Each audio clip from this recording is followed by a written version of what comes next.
Hi friends, இன்றைக்கி எங்கள் அத்தையோட ஸ்டைலில் பசலிக்கீரை பருப்பு கூட்டு இப்படி செய்யணுன்னு பார்க்கலாமா.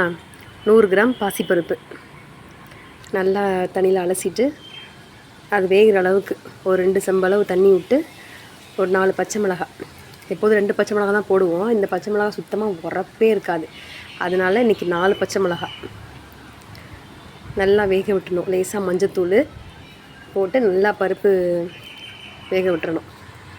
பருப்பு நல்லா வெந்ததுக்கப்புறமா அதில் கீரை, பசலைக்கீரையை சேர்த்து நல்லா ஒரு கிளறி விட்டுட்டு மூடி போட்டு வேக விட வேண்டியதுதான்.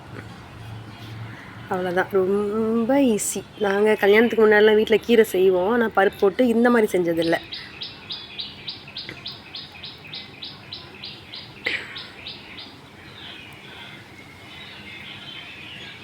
ட்ரை பண்ணி பாருங்கள், ரொம்ப சிம்பிளாக ஈஸியாக இருக்கும். நான் முன்னாடியே சொல்லியிருக்கேன், நம்ம கீரையை சும்மா பொரித்து சாப்பிட்றத விட பருப்பு போட்டு சாப்பிட்றப்ப தான் அதோடய சத்து நமக்கு முழுசாக கிடைக்கும். நல்லா கிளறி விட்டுட்டு மூடி விட்டுற வேண்டியதுதான். கீரை ஓரளவு வெந்ததுக்கப்புறமா கொஞ்சம் உப்பு, ஸ்டார்டிங்கில் உப்பு போட்டோம்னா கடுத்து போயிடும் அப்படின்னு சொல்லுவாங்க. உப்பு போட்டு நல்லா வேக வச்சுட்டு தாளிச்சிட வேண்டியதுதான். சட்டியில் எண்ணெய் விட்டு கொஞ்சமாக கடுகு,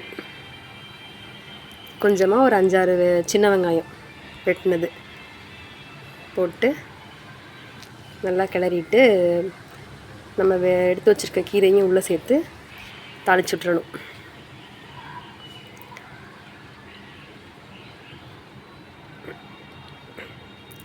அவ்வளோதான், தாளிச்சிட்டோன்னா பருப்பு போட்டு பசலைக்கீரை கூட்டு ரெடி.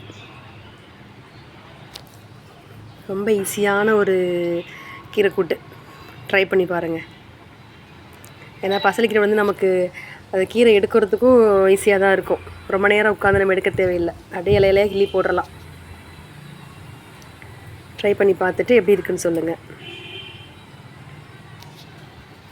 நெக்ஸ்ட் வீடியோவில் பார்க்கலாம் ஃப்ரெண்ட்ஸ், பாய்.